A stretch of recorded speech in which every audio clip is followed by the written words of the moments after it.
Los Angeles resident Bennett Kaspar-Williams discovered he was trans in his 20s. 3 years later, Bennett began the transition process after a spectacular event made him realize he had to live his truth and break free from the stereotypes encircling his life. Like most people who follow their hearts and choose love, Bennett only started the transition process after meeting his 2019 husband Malik. He realized he could be who he wanted to be and have everything without any obstacles. Bennett was ready to start a family with Malik, so nothing could stop him. He thought so. He had no idea what was ahead. Bennett had $5,000 breast removal surgery in the summer of 2015, 2 years after starting hormone treatment. But it was worthwhile. The operation made him realize how unhappy he was with female breasts, and the whole process was liberating. Bennett felt compelled to act. Transitioning liberated Bennett. After finding love, he found himself.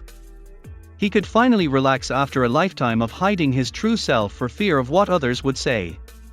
Bennett insists he never hated his female breasts like some trans people do. He still doesn't have body dysphoria. If you like my videos, don't forget to like or subscribe. Thanks in advance. The main theme is his surprise at finding them gone. It lifted a huge burden. He also said that his breast removal ended his surgical transition and that his bottom half was off the table. The surgery freed him and confirmed that he could live his life as himself. Before choosing natural childbirth, the couple discussed their options. Bennett stopped taking testosterone hormones. Bennett's ovaries worked. However, Bennett doubted it was necessary. He was unsure. Bennett considered carrying and giving birth. He struggled to conceive despite knowing it was possible. After much thought, he separated gender from body function. Bennett says conceiving, being successful, and becoming pregnant did not affect his gender identity. However, medical professionals always assumed his gender, which bothered him. He had a big problem coming. Bennett says he realized he could be the person he wanted to be and have a child once he started thinking of his body as a tool rather than a gendered stereotype. Sadly, few understood that. Bennett repeatedly encountered ignorant people. Bennett decided to conceive naturally, so his body had to do the rest.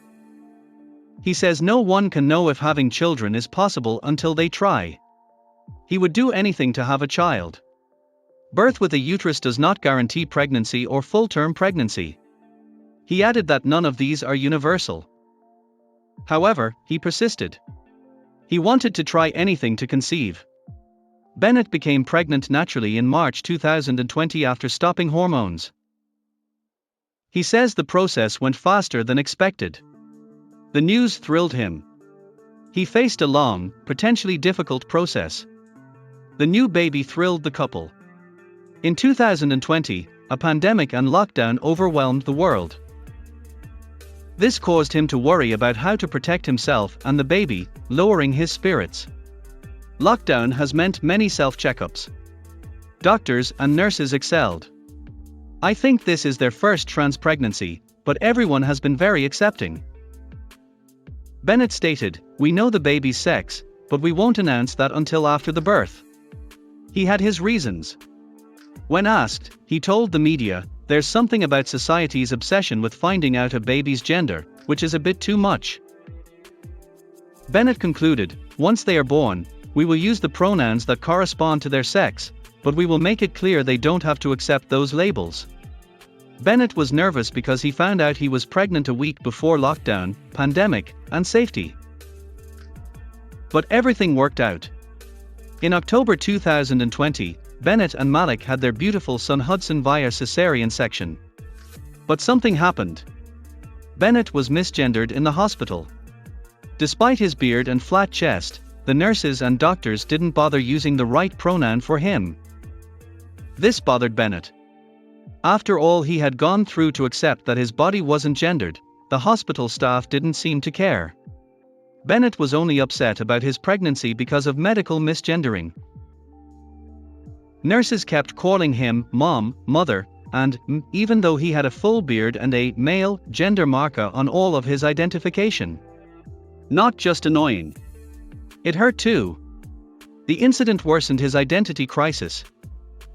It erased his hard mental work of separating his gender from giving birth. Months and years of reflection seemed pointless. Nothing about being pregnant felt feminine to Bennett. Carrying a child, isolated due to the pandemic, and facing all the hospitals and appointments alone was the hardest, bravest thing he has ever done. "I am a dad who created his own child" is the strongest statement. That's solid. No one knows if they can have a child until they try. Bennett told himself these during labor. He also stressed the importance of not defining womanhood as motherhood. It seems complicated, but it's simple. He means that all women can become mothers, all mothers carry their children, and all people who carry children are mothers are false equivalences. Many men like Bennett gave birth. Bennett redefined motherhood and how it is unrelated to womanhood. Bennett challenges these stereotypes with the business of pregnancy. He repeats his business claim for a reason. The entire American pregnancy care system sells the idea of motherhood being linked to gender, making it hard to avoid misgendered. Bennett spoke out against transphobia after medical staff misgendered him. This minor setback did not diminish his joy at conceiving and giving birth. Hudson's daily discoveries are Bennett's favorite part of fatherhood. "It is beautiful to see how unclouded children are by prejudice," he told media.